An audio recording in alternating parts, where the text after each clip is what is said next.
Hello and welcome to this week's episode of the Sports Hut podcast.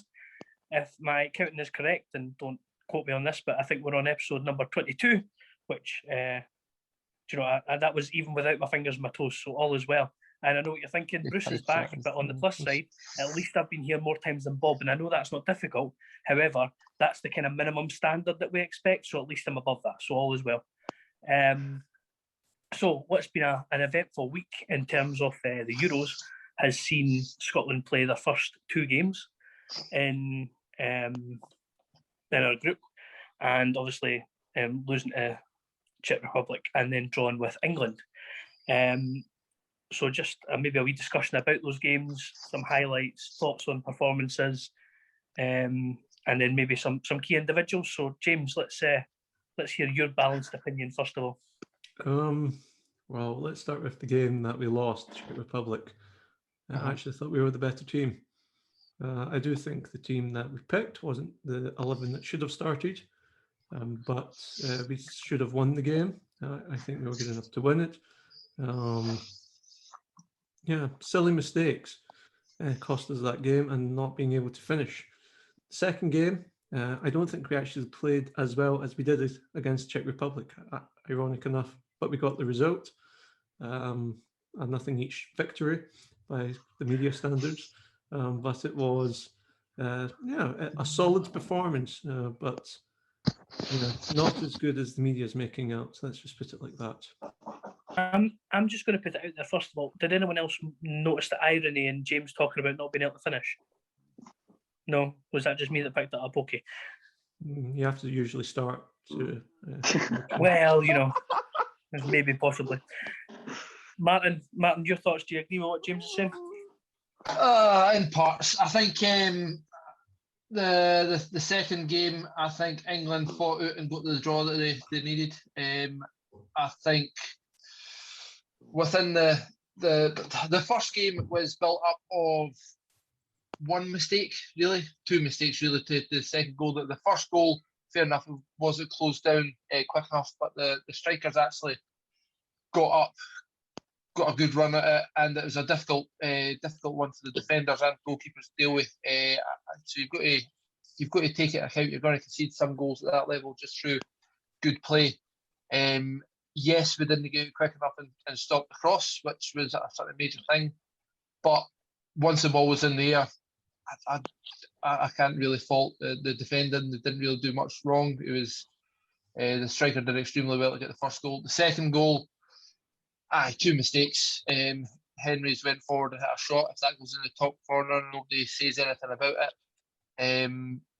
He could have played it wide. Marshall, obviously, playing centre midfield that day, decided it was best to be in the position he was. So two mistakes within that has cost us a game. On the overall play in the first game, we were the better team. We created chances.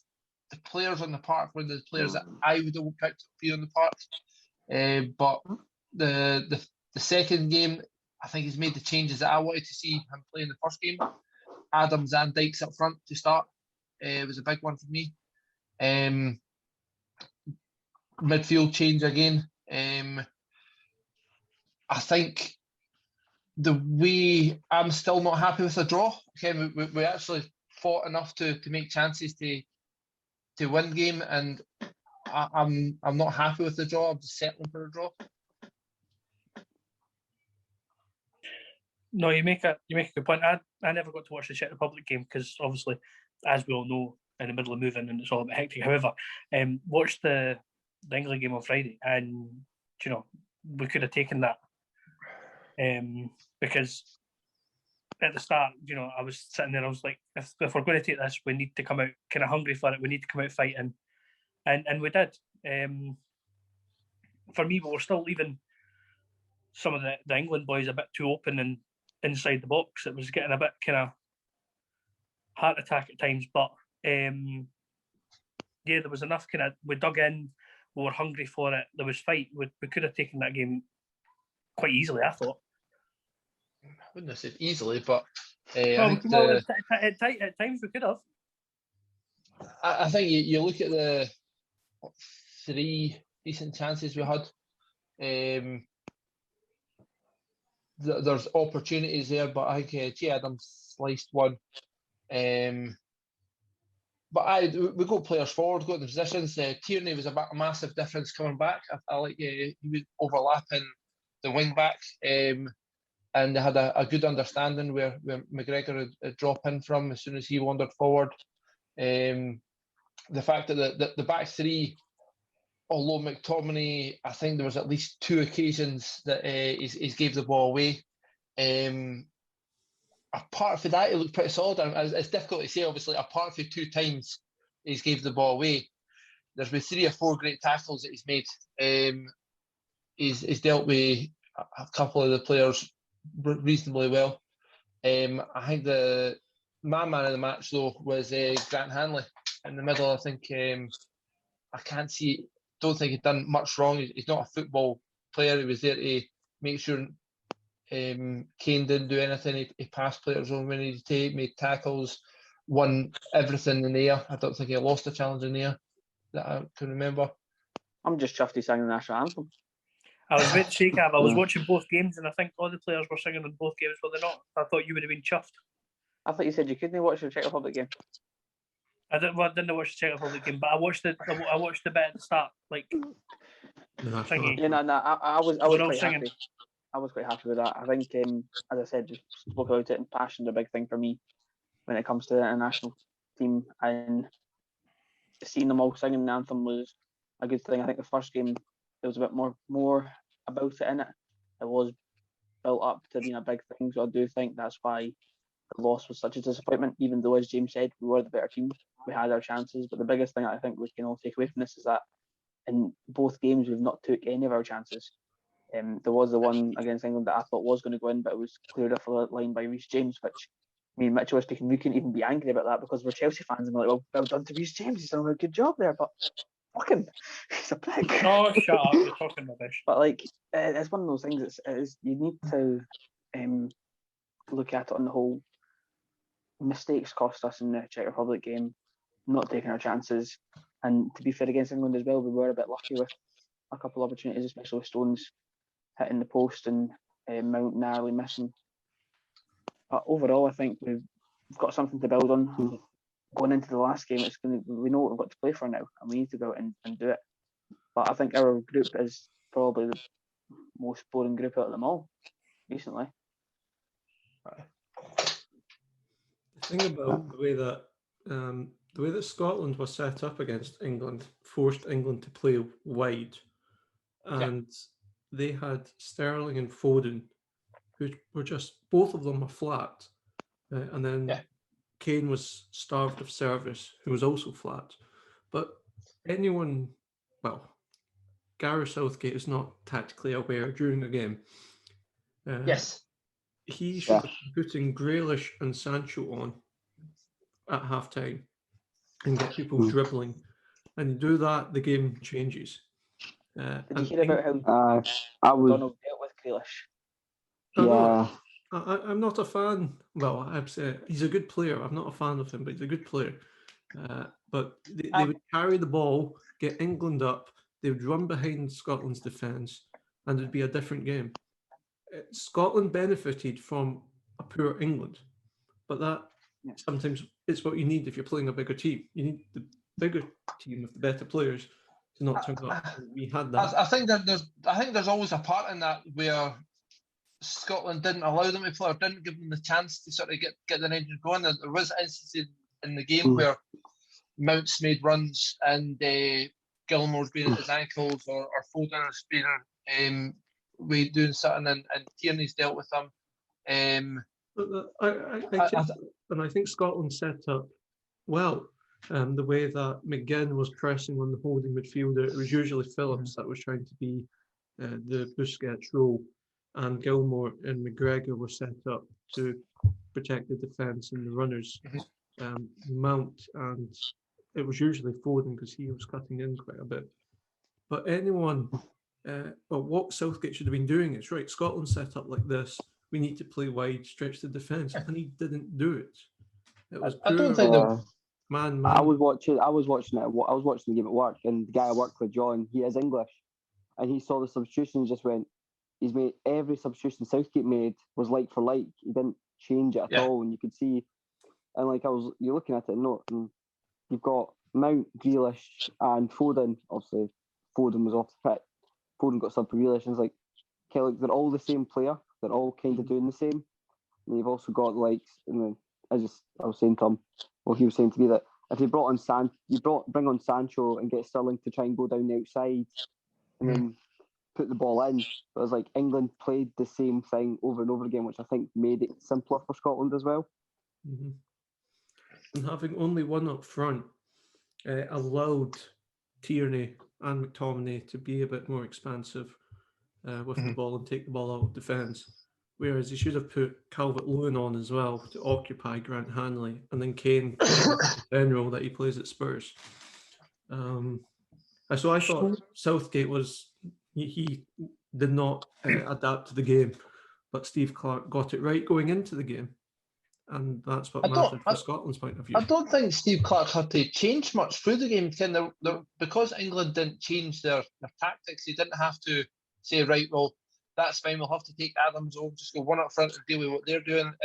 He had his design from the start. I mean, the centre midfield for England, they weren't.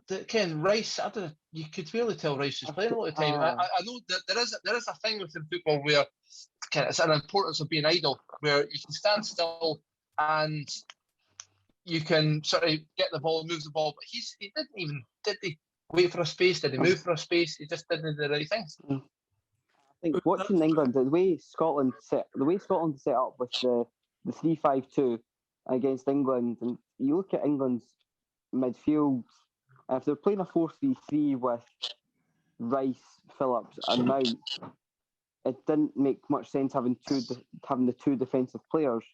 And then same again if it was like a 4-2-3-1. Even still, it's like you've got two holding midfielders there. They're not really big passers or playmakers. You needed someone like Jude Bellingham or even like a Jordan Henderson. So it was like that's what gave McGinn, Gilmour, and McGregor in the midfield such an easy time. Like you've got two guys who are going to sit and drop back, and then everyone else is where Mount's going to be. Foden's going to be out wide, Sterling's going to be the other way, and Kane was down the middle. So it was very much like Scotland could kind of see it all and go, okay, that's where they are. We can hold the shape. But there's been reports of sort of Scotland sitting with everybody behind the ball the whole game. I mean, O'Donnell's chance where he's got the ball at the back post, it was Tierney that crossed it. Robertson's up there as well. Your two wing backs are right up the pitch. Your centre back, left side centre back is putting the cross in for somebody at the back post to a volley. Great save by Pickford actually. Chances like that where he's palmed it back into play almost, and you're just hoping that a Scotland body's there easy to put in an open net. But Scotland were expansive enough, and when they did have the ball, there was points during the second half as well where we're actually keeping the ball for a bit, just taking our breath, looking for space. One of our issues, I think we could have done better in the game, was John McGinn getting a booking 20 minutes in for dissent as well. I mean, if you're going to get a booking in a game like that, you get it for kicking somebody like O'Donnell did. Like O'Donnell did from a Grealish at the halfway line at the end. Which was brilliant. I'm pretty sure Gavin's about to tell the story about the reasons for O'Donnell dealing with Grealish. But the thing I wanted to point out is the amount of teammates that were in the team. You look at McTominay is in for Scotland. You had Shaw on that side against McTominay. I don't think he actually got that far up the pitch when Rashford came on. McGinn, you had Grealish and Mings in the same team. Gilmour, Mount and James on the same team. There was a lot of teammates out there who had a little bit of inside information on the other players that can help. One of the best battles all night, I thought, was Gilmour and Mount in the middle of the park. Was an amazing thing to watch, because right from the first minute they were at each other, like for like. I thought it was a brilliant thing to watch. But what you're saying about teammates knowing each other, and that's what I was going to say. O'Donnell, obviously McGinn turned around to him and said to him, if he comes on and Grealish comes on, this is how you got to deal with him. You need to be at him, nibbling at him all game. Don't know if anyone else heard this, but I was nibbling at him all game. but don't try and slag him off. Compliment him. So he was sitting saying, I like your crafts, by the way. How did you get your hair like that, mate? And then on the halfway line, wipes him out. Aye. Like, just can you imagine? Can you imagine that? Like, see, like walking, just being on the pitch, being like, "Oh, Phil Foden, you really suit that blonde hair there, mate. Makes you look awfully masculine, doesn't it?" I've done it on a football pitch. Yes, it does work. You mentioned McTominay v Shaw. There were a couple of times in the game that McTominay was caught out of position quite badly. Shaw got in behind. I think that's something to be wary about for Tuesday's game against Croatia with Barisic, who, to my extensive knowledge, have to admit is cracking. Go for it, James. Go for it. Come on. If Barisic gets the room that we gave Luke Shaw, that's a place where Croatia could exploit us. And I don't know if there is a better option for right centre back in Scotland than McTominay, but he has to hold his position. But if he doesn't, Gilmour has to drop back.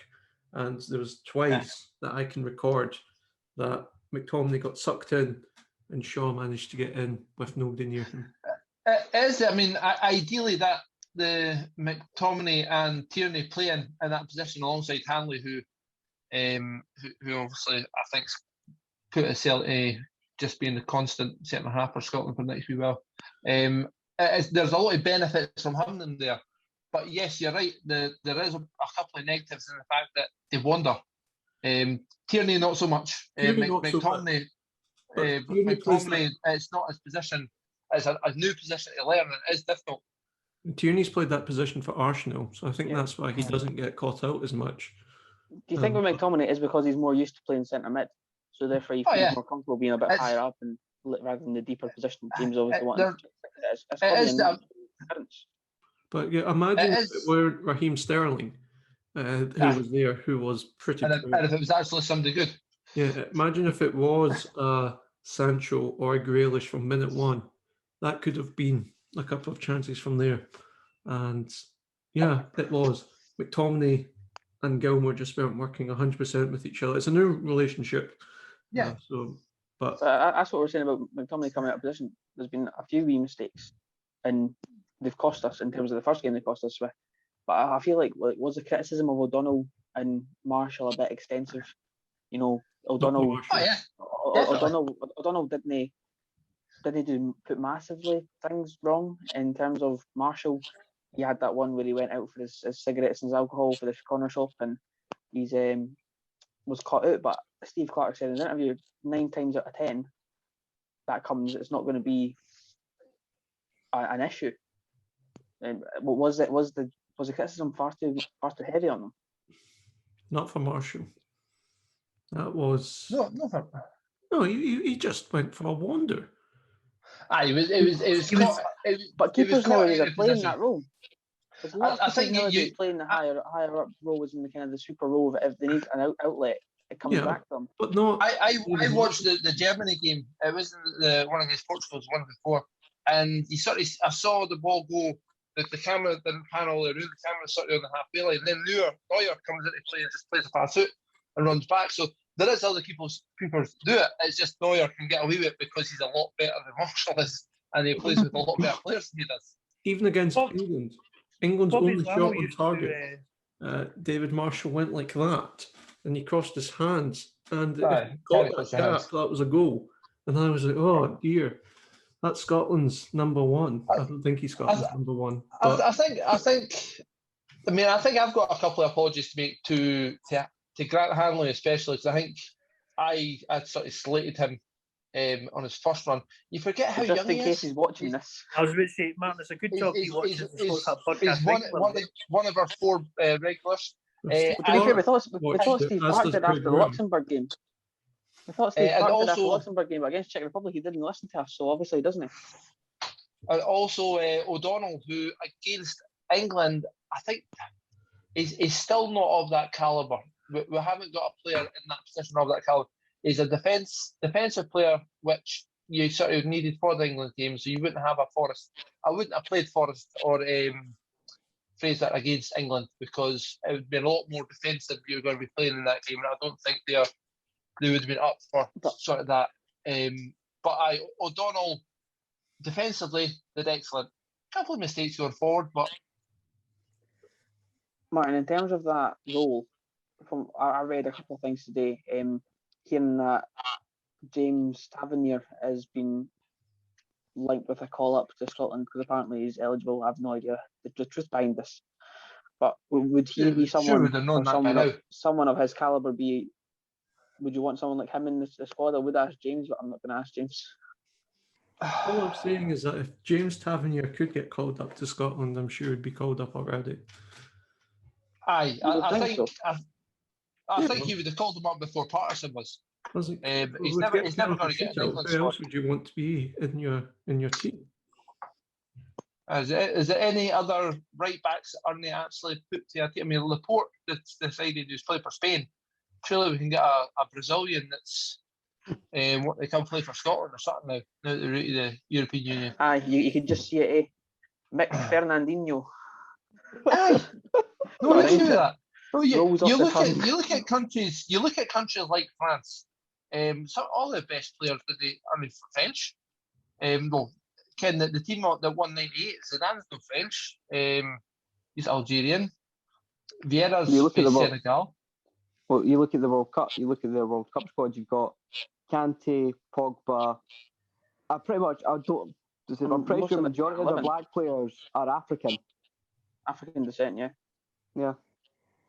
No, born in Africa. They're still free. Either they were born in Africa or their parents were refugees from Africa. Yeah. Yeah. So I'm sure. I know it's not really, but Aubameyang could have played for France, but he decided to stick with Gabon because it was his parents. So before we start drafting half of the world into the Scotland national team, I just wanted to quickly ask if anybody had any kind of suggestions of like standout players from the Scotland team for the tournament so far. I think we've got to go with Che Adams, yeah. Although he's not finished. I think you look at how we've played so far. Grant Hanley has done great. Che Adams. Apart from that, there's not been anybody that's sort of played enough time in the pitch. But I think Billy Gilmour getting the sort of man of the match against England for the short time he was on. Obviously, he'd worked him to be completing 90 minutes, but he's obviously not had a lot of game time for Chelsea. What he done in the time he was on the pitch, it's a very mature performance. There's extremely well. 3 certainties in life. 3 certainties: taxes, death, and Billy Gilmour getting man of the match in his debuts. Yeah. Gav, you had debuts. quite strong thoughts about Billy Gilmour, didn't you? I think he played brilliantly. I think he's received some really harsh criticism from the media, especially down south. Obviously, everyone up here, there's a lot of people thought he's done a very good job, but some of the stuff that was coming out about him, Sky Sports, did a halftime ratings, gave him 4 out of 10 at halftime when I thought he's had a very good first half for a kind of first international full team debut. At the end, full time, they gave him a 6 out of 10 up until they realised that, oh wait, now he's been given man of the match. There's all this outcry and we're being subjected to criticism. Wait, we'll change it. So they changed it to an 8. It's ridiculous. He completed, it's his first full team international debut against probably Scotland's biggest rivals. The biggest game in his international career, I would say his normal career, but he just won the Champions League even though he didn't play. But he completed 40 out of 44 passes, so 91% pass completion rate. He had moments. So there's improvement to be made. Obviously, there's improvement. No one's perfect. That was good maths, Gavin. Look at yourself and that one, Martin. Extremely good maths. There's always, thanks, mate. There's always some improvement to make. But for a 20-year-old to play as good as he did in his international debut, I thought he was brilliant, and he's been criticised far too harshly for it, mainly by the English media. I think you've got to take out the fact that it's his debut. You've got to take out the fact that what his age is. Just sort of concentrate on what he done on the pitch. I mean, you've got to remember that Mount, not quite exactly the same position as him at Chelsea, but his Chelsea teammates, and they're up against each other in that game. And maybe one or two occasions Mount's got the better of him, not very often. And Gilmour's dealt with him extremely well. Kept possession, moved the ball, made the right choices. I think that's a big thing in football. With just deciding to play a through ball, deciding to put a ball over the top, or deciding to go sideways. It's making the right choices at the right times. And I can't fault him on a lot of the stuff that he done. And that's avoiding the whole first game year old. There's been a few Scotland players that have had a lot of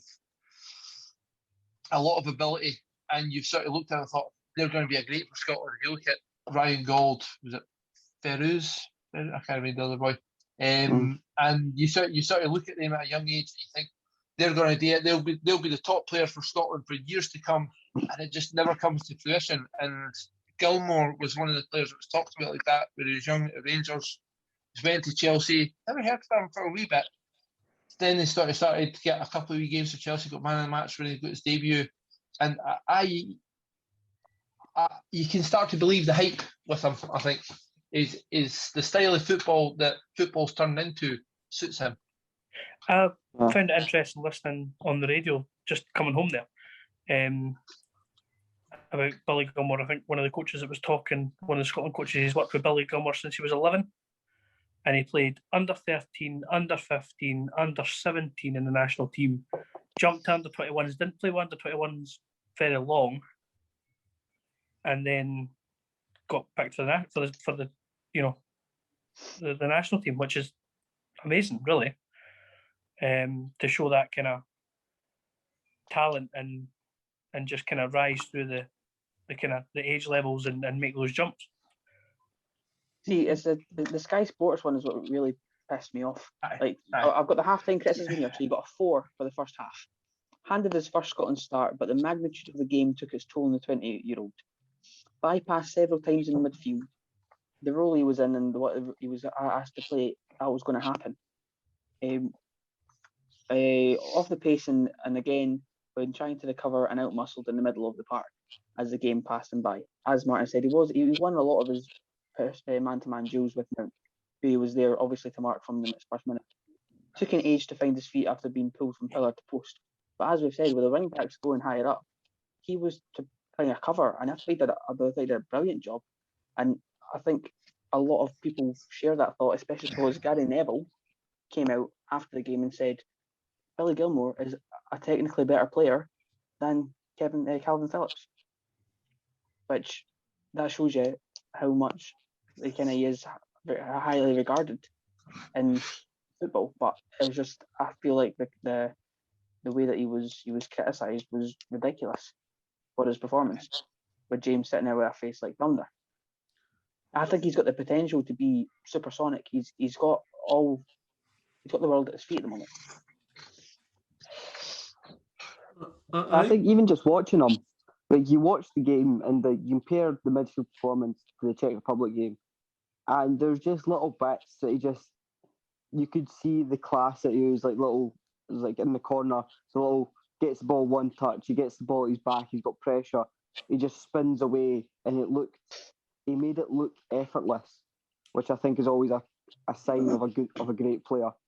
That's like the few little highlights you can remember. Nothing looked like it was hard. Nothing looked like a hardship. It was always very simple, very easy. When in reality, if it was any of us, we'd be on the deck and the ball would be 20 yards the other way. And Mitchell, the biggest thing from us is obviously we're Chelsea fans. We've probably seen him more than most people in terms of out of us. And Martin made a very good point when he said it's decision making. As a Chelsea fan, we've said before his decision making at times is unparalleled. He knows what to do at the right moment. Why are Chelsea so interested in Declan Rice then?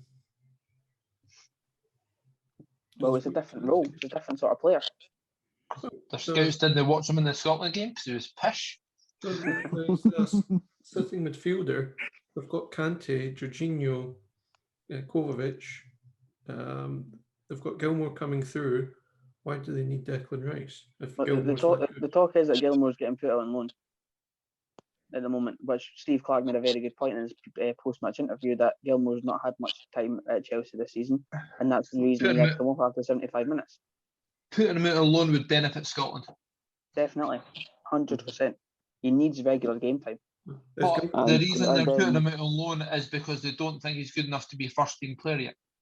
Which, to be fair enough, he's up against Kante, Jorginho, to play that position, so you can understand that.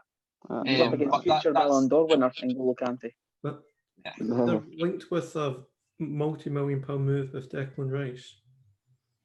That's you look at there's always the fear that we're going to lose Kante, so we need cover for him. No one else really plays the Kante role. You say you've got Jorginho. Rice and Jorginho are two different players. Rice is more a Kante. He'll get about the park and break up the play. Jorginho's more a deep line midfielder who can. And there's always it's also talk talked about Rice being used as centre back.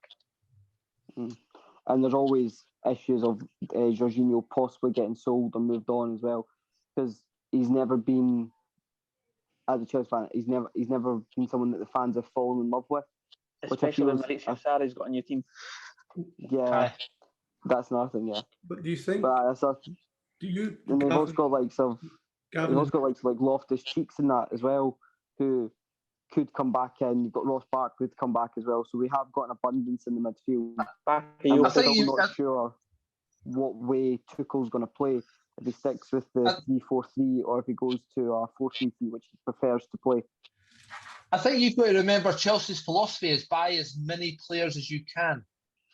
But the question I want Gavin and Mitchell to ask or to answer is Rice better than Gilmour? No, I think at this point in time, the way that they're playing in terms of we're going for form, Gilmour's better, and I think Gilmour has the potential to exceed all expectations of him. I remember there was an interview I heard about Billy Gilmour at 15 years old, training with Rangers. Andy Halliday and Josh Windass were in a training drill with him. Kenny Miller turned in and went, he could play for Barcelona one day. He's going to be as good as Xavi. And I think he has the potential there. To me, you can compare Gilmour to a lot of players. Definitely. I actually really like Rice. I think Rice technically is a really good player. Again, his understanding of the game, his movement of the ball, his touch is bigger than Gilmour, he's stronger than Gilmour. They're different players. I don't think you can compare them. It's a difficult one. It's not to say they couldn't both be in the same team. You're more likely to compare Rice and McTominay. I think Rice is a great player. Obviously, wasn't he against Scotland because he did play pish, but I think Rice and McTominay is a fairer comparison to make. Uh-huh. The fact that Neville compared Gilmour and Phillips was a fairer comparison to make. But as we've said, I think Gilmour did well, probably exceeded everyone's expectations. There was a lot of play from the start, so everyone was quite happy when he did. And I do, as I said, the media treatment of him, as I said, again, especially from Sky, was a bit unfair and unjust in my opinion. The fact they changed it as well. The fact that they changed it makes it a big statement. I think you can look at the media on everything. Ian Wright is brilliant. Ian Wright was awesome. England bias. I mean, come on, stop crying your heart out, and it's completely amazing when you watch him like that, and he just goes into his wee mood. So I'm not happy, no doing this. And there's a lot of the ex-England players like that. They'd already won the game. Rio Ferdinand's comments a couple of games when he was in the pundit a couple of days before, and it was just, it's nice when you've got pundits like that you can just sort of rub it in. I mean, the greatest picture was Scott Brown and Gary Neville's faces at full time. Don't know if you saw that on social media. Scott Brown's got a big teaser there, smile, and Gary Neville's. And Scott Brown's just happy that he's left Celtic. He's like, I'm out of that shithole. Aye. I think looking at the aspect of that, I think Gilmour, is he undervalued? I don't think so. I think everybody's sort of aware of what he is. And I don't think 20-year-olds get a great chance in the Premiership anymore. I don't think it is there's not as much development in the big teams, especially in the Premiership, to be playing 20-year-olds if you're not ready. And I think he's going to have to look elsewhere for a year to see if he can get to that point. Same as Mount did, go down to the Championship and play for one of the better teams in the Championship, and then come back and try to make a name for yourself. If it doesn't work, go somewhere else because he has to play. So, I think to round up the Clarkie's army at the Euros, I've got a couple of questions for you. First of all, a score prediction for the Croatia game, and second of all, can Scotland, the team at the moment that we've got in the tournament, are they good enough, and will they progress to the knockout rounds? James, you're first on my screen. You're beside me, so. No, we're going to lose against Croatia. That's the spirit. You're the eternal pessimist, aren't you? Honestly, it's every time you and your negativity. Tory, and your you can't see Scotland doing well. The thing that annoys me against the Billy Gilmour thing is that, and it's not just Billy Gilmour, the whole performance against England, is that the Scottish media has made out that our defence was like a wonder wall and that we stopped chances galore. Stones missed an absolute sitter. Mount missed not a half, it was more than a half chance, but it wasn't a full chance, a 3/4 chance. And it was the whole James gets. But McTominay got caught up in position a few times as well, so that could have been exploited. And I just know in Croatia and watching their last two games, Barisic will exploit that. And I fear that if we don't take our chances, which we haven't in the last two games, Barisic will come in and will whip in a couple of crosses and we'll lose 2-0. That's what I fear. Okay, so James is all still for the change unicorn and everything. Martin? I'm ever the optimist, you know me. I reckon... You're a Hibs fan, you have to be. Yeah, I'm used to this. I'm really used to this glory failure stuff. Yes, so I'm going to say that if there's a lot of ifs in here, if Steve Clarke plays two up front again, which I think he will, Adams and Dykes, I do think against England we could have brought Nisbet on a bit earlier in the last 5 minutes with the really going to turn it about. And I thought it probably should have been Dykes going off them as opposed to Adams. I think if we could do that, and if we're needing goals, bring Nisbet on a little bit earlier than 5 minutes to go. If we can get McTominay back into midfield now, a player that we didn't mention at all in the England game was McGregor, who actually I thought played extremely well in the England game. But I think McTominay back into midfield. Gilmour, I think he'll start again. McGinn's undroppable in my opinion for Scotland. And bring a centre half into beside Hanley and Tierney to have a bit more condensed of a defence. Then I think we can go there. I still think we'll concede. I think we'll win 2-1. But it's not an easy task in Croatia. Looking at what they've done in the last two games that they've played, though, they'll be looking at Scotland saying exactly the same thing as we've said. Can Scotland's beat well? They've got this wrong. They've got this wrong. They'll point out areas that they can see that we've got chances to do. But Scotland's done the same. Scotland, I noticed the corners against England. There's a few that were the 6-yard box was packed, and we were trying to put it right on top of Pickford because he's liable for a mistake every now once in a while. But yes, I do think Scotland will get through, and I do think we'll get 2-1 win against Croatia. Martin, you missed the memo clearly where we reminded everybody it's my job to go round the houses with my answers. to do the whole long-winded thing. Do you know what I mean? That's normally my job. I normally string everything out. Honestly. I could go. I could have went longer. That was my short answer. Gav, your thoughts? I'm going to have to say that I agree with Martin in a sense of he has to play to up front. I can't see him dropping Dykes because of how we play. The long ball counter attack style, he kind of needs Dykes to be winning in the headers and then Adams to do the drop downs. I would love to see the battle of Gilmour against Modric or Kovacic in the middle. I think that'll be another brilliant matchup. But as James said, we need to cut out the mistakes, the positional things, and we need to take our chances. If we can do that, I don't see why not. For me, the ideal situation would be for us to score a couple of goals, and for Czech Republic to score a couple of goals and win. And if we get the win, then we can finish and qualify in second place above England. I think that would be brilliant and put them in their fucking place. But it's going to be a long, hard task.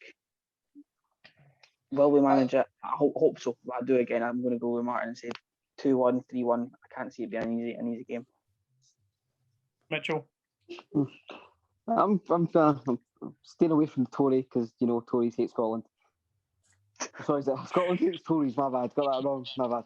But I think there's my one per episode. Freudian slip. I think you're right with the original statement, but carry on. I think the England game actually gave a lot of confidence. The fact that you look at the England team, you go, they've got like maybe not a star player, but a great player all over in every position almost. Like you look at like their strike force of Harry Kane, Sterling, and Foden. Like most folk would dream of having that as their front three. I think when you look at Croatia, I don't feel. Yeah, okay, you've got Modric, you've got Kovacic, Barisic, and Perisic. But yeah, and they're all edgy. I feel like with the way Scotland play, if you get McGinn's going to pressure, probably be the one that puts pressure on Modric. If you play with Gilmour, he's going to be one dealing with the Kovacic runs, and then Perisic is one man up front. The other two, Kramaric is not bad, but he's probably about Scotland level, I'd say. Probably would definitely get a game for Scotland. So I think if we are going to win it, I think it's either going to be a draw or the team's going to nick it, and I hope we nick it 1-0. But I'm not confident for us getting past the last 16 after that, though. No. And I think qualifying in itself is an achievement because it'll be the first time in the history we've made it out of the group stage. Oh yeah. You've got to take into account that fans are happy.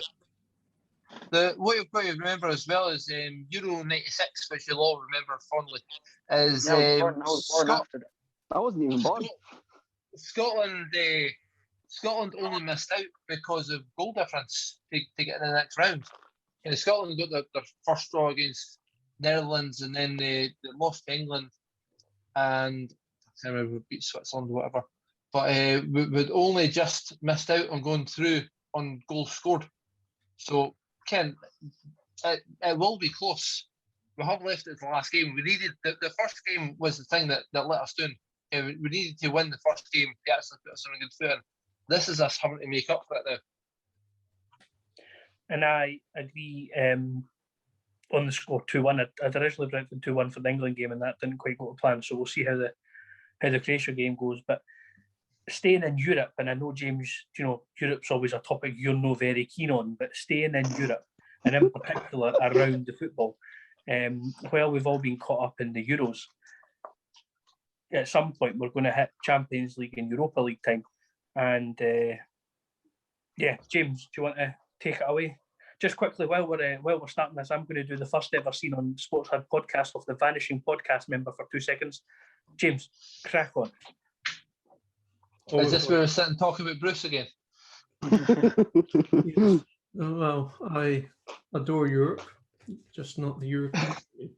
But everyone knows that already, so I won't dwell any further. But yeah, this week, the past week, with all the Euros dominating the headlines, it's kind of went under the radar that the draw for the Champions League, Europa League and Conference League qualifiers have been made. My team, Celtic, have got FC Midtjylland from Denmark. Aberdeen have got Gothenburg for the Conference League. And Martin, who have Hibs got? Hibs have got Mons Calp or Santa Coloma, either Gibraltar or Andorra. And there's 2 top teams for you right there. James, Yeah, Celtic got a game? unlike the teams that have put Celtic out in the past. Yeah. No, we had Lincoln Red Imps, I think the team. Lincoln Red Imps. I'd have to actually see what the calibre difference is between them and Mons Calp. I've never heard of them. I don't know. And to be fair, I'd never heard of the Red Imps before they played. Who's Celtic got in the draw again? FC Midtjylland. Okay, thank you. Midtjylland. What I know about them is that their director is also the chairman of Brentford, who've just been promoted to the Premier League, and they have a very similar system of buying players and picking managers. Yous are fucked. All the data. Yous are fucked. Yeah, we have Shevchenko as well, who's linked with a move back to Celtic, but I think he'll be staying with Midtjylland until the tie comes on. I like the way that every time James mentions that team, he goes, Midtjylland. Let me refer to my notes. Midtjylland. Pronounced as it reads, that's what I'm taking the tactic as. I thought it was Midtjylland because it's got a J and a D. Does it? No, I don't know. But anyway, I think it was the team with the less reputation that Celtic could have got. The other 2 teams we could have got were Galatasaray and PSV. Both of them would have been. You got the best of the draw then. Well, I don't think so, actually. I think one thing is that the game in Midtjylland. Hi, Alana. Game against Midtjylland. I have pronounced the dry. Midtjylland will be Midtjylland. Will Is that be Scotland? a full stadium. Yeah, I don't know if you've seen the Euros. The game at Copenhagen was a full stadium, so Celtic will have to go away with a full stadium, whilst at home having very little fans in comparison. But 2, they are a good team. They took Man U a good distance in the Europa League. Quite recently, they've had some really good results. They're not as well known as Galatasaray or PSV, but I think they're 2 teams in decline, whereas Midtjylland's on the rise. So I think I think fans will be happy, but I think on the pitch it'll be tough. Particularly 4 players. I've just found out it's pronounced Midtjylland. Midtjylland. Not Midtjylland. Midtjylland. It's always Ross County if we were playing Midtjylland. It's always weird when you've got teams. You've got the choice of teams. You have got teams that have no history, like Man City, and they're still they've developed into good teams. And there is teams that have got a history that have just sort of fell away. So your leagues that have been doing the leagues, or your teams Celtics. like that who. Yes. Also taking unlike Rangers who don't have a history. The Rangers have. The Rangers don't. So James, the next thing is obviously. Do you think you'll get through this game? Because obviously the way it's going, that's an awfully close game, and you've not got very many players if you keep the ones that you've got. Well, the optimist in me, as I've shown through the podcast, says no, we're not going to get through. It's a good team. Is the optimistic against. Is the optimistic part going to be you're only going to beat 1-0? It's going to be away goals. The optimistic part is that we'll have 11 players to field to play. James really is the Sports Hard podcast version of Eeyore, isn't he? He's always happy and not. And your ticker? What ADHD? No, he's poo because he's always eating. Yeah, it would. Well, I don't think we'll Oh my get through. The manager's not even seen the team play yet in person. We don't know who our backroom staff is. We don't know who will be playing the game. Yeah. Karamoko Dembele scored a hat trick. I think Wonderful. I I- doubt it. you look at. I mentioned before. Obviously, Gordon Strachan's first game was against. Bratislava. Yeah, and they got beat 5-0. No. And then he's went on to do pretty well. So I think the Celtic fans have to remember just not to look back in anger at this result. But they will. Performance. Hopefully, of course they will. They will. But The thing that saved Gordon Strachan right at the beginning was that the return leg at Parkhead was a 4-0 victory for Celtic. just I not remember quite that game because it was my first game at Parkhead with the Champions League anthem, even though it was a qualifier. Now that's how I just remember the game. John Hartson scored a couple of good goals. But yeah, at least his footballing is better than his commentating. his surprised you remember that after. punditry work is fucking shocking, by the way. I thought I'm It's surprised. terrible. Yeah. It's I'm terrible. surprised you could. Martin, don't you hold back. You just let us know how you're feeling about this. Oh, he's challenging Michael Owen. Yes. Oh, Really? that's bad. That's a brave statement. I didn't say he was worse than I said he's challenging. so. Brave statement. Quick round table. Will Celtic get through? Martin, No. Mitchell, No, Bruce, Never in a month of Sundays. and Gavin. If you give the Midtjylland players a earpiece with a commentary team of John Hartson, Robbie Savage, and Mike Malone, they might have a chance. But I don't think so. to be fair, you gotta give Savage his due. Savage can be funny. The other two are just awful.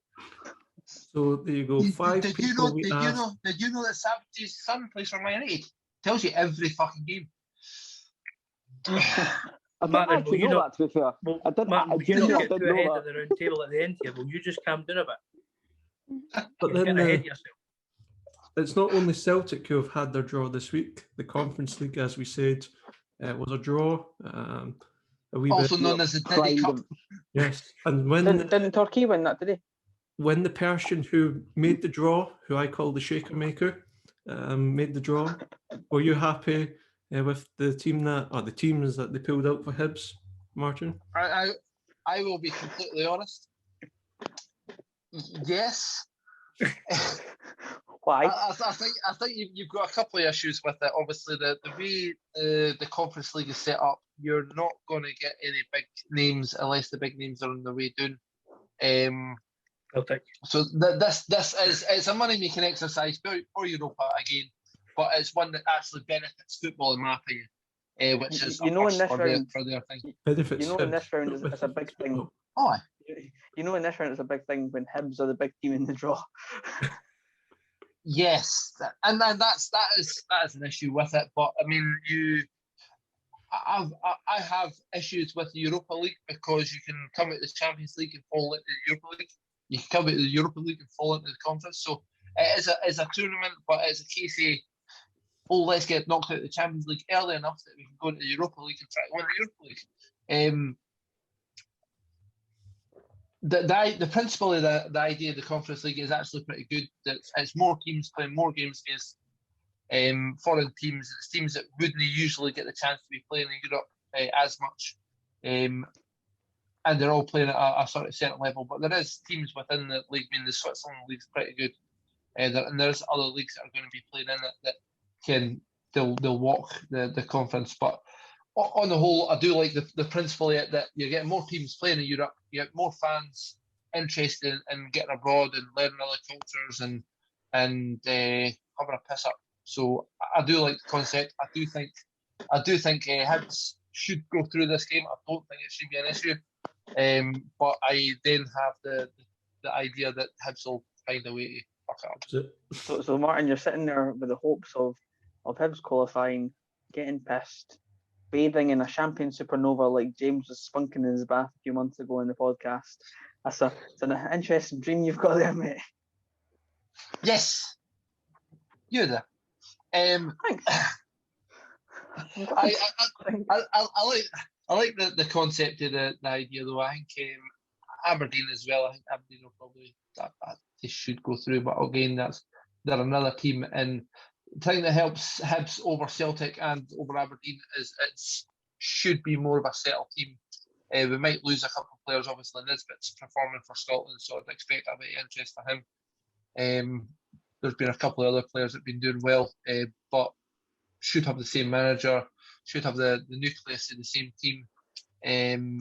So we're not starting anew and starting early. That's always been the Scottish team's issue, where they're playing their pre-season while they're doing qualifiers for Champions League or Europe or Conference or whatever it is. I think that's the main reason. Well, it's one of the main reasons why the Scottish teams do so poorly. So, Gavin, as the Hearts fan, do you think Hibs will go through? I think we'll go through in this tie, yes. And Aberdeen? Again, yes. I think that they're strong enough to go through to the next qualifying stage. Mitchell? I think they should. If they don't, it's going to be not as embarrassing as Celtic getting put at Red Imps, but close to it. And Bruce? Yeah, it should and do two different things, but yeah, they should pull through. I think it'll be comfortable for Hibs. I think it'll be tougher for Aberdeen than people think, but I think Aberdeen. Well, but James, it's all right. Bruni's there now. He's going to save the world. It's all right. It's just the other 10 players I'm worried about. James, just before I think you move on and wrap it up, can Spurs win it? Spurs? Sure, Spurs are in the Conference League. Can they win it? Oh, train station going through the stadium. The thing about Spurs is that you'll get to the final and bottle it. Oh, no, they don't have a manager yet, so the managerial appointment process has actually been worse than Celtic's, which is quite a feat. That's a massive feat. No, because the thing about Tottenham is that the former Roma manager, Fonesca, I think that was his name, they were talking about pre-season friendlies and players to buy, and then Gattuso comes free, and then they basically say, we don't want you anymore, and get rid of him, even though they've agreed basically everything to sign the contract. And then they say, oh, Gattuso, he's a bit of a hothead, we don't want him. Who knew Gattuso was a hothead? Well, the fact that he'd put Joe Jordan while AC Milan were playing Spurs. Oh, but to be fair, I think Gattuso won more silverware than Spurs, though. Fair enough, but as a manager, I reckon there's a lot of people you can put in that bracket, Mitchell. I mean, Billy Gilmour's 20 years old and probably won more. I'll rephrase. Hasn't Gattuso as a manager somehow won more important domestic silverware or silverware in general than Spurs? But recently, Graham Potter is still available. Go for him. Espirito Santo. I fear that they might go for Eddie Howe, which would be ironic. I heard Neil Lennon's still available, James. I don't think Neil Lennon's going to become manager. For some reason. Klinsmann. To give you some hope, Jürgen Klinsmann, that was it. He is one. Fucking... There's more chance of Neil Lennon becoming the editor of the Hindu Times than there is of him becoming manager of Tottenham Hotspur. Can you imagine that? Well, what would this column be called, James? What Neil Lennon's column would be called? In the Hindu Times, what would it be called? Oh, there's so many things I can say right now, but James will have to edit out later. I don't know. Come on, give us something. So, before this gets out of hand, I think it's time for our traditional round table. As I'm sure most people will know, we record this on a Sunday. So, what would Neil's column be? on the day of filming, it is Father's Day, and I would like to know what everyone's top father-son football pairing would be?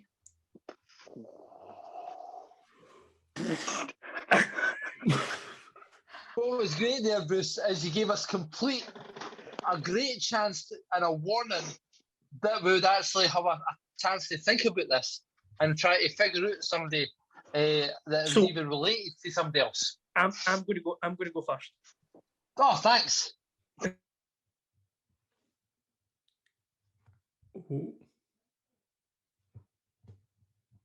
For Peter and Casper Schmeichel. Bastard. You got the easy one. You prick.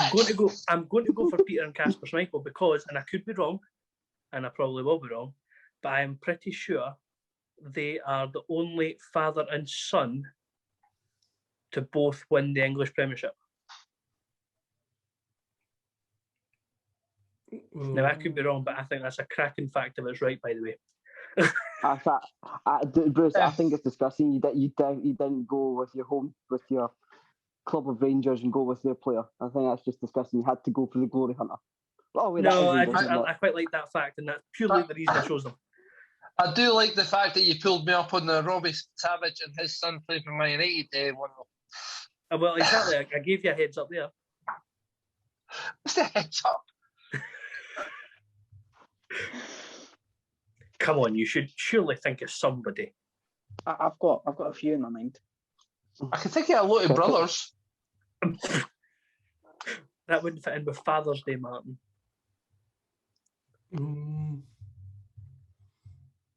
For once, James is stuck for words. I like this. We should do this more often. I'm gonna go one better than you, Bruce. I'm gonna go for the Maldinis. You've got father, you've got grandfather, father, son. They are, well, you look at, obviously Maldini's was a fabulous defender. His son, Milan, is a fantastic striker at youth level. Don't really know about the grandfather, but I'm sure he was fabulous as well, just because he's Maldini. I'm sure he played for Milan as well. I've got one. Good shout. Jordan Larson and his father, Big Henrik. He was a good player, scored a couple of goals in Scotland. I think just the 242 of them.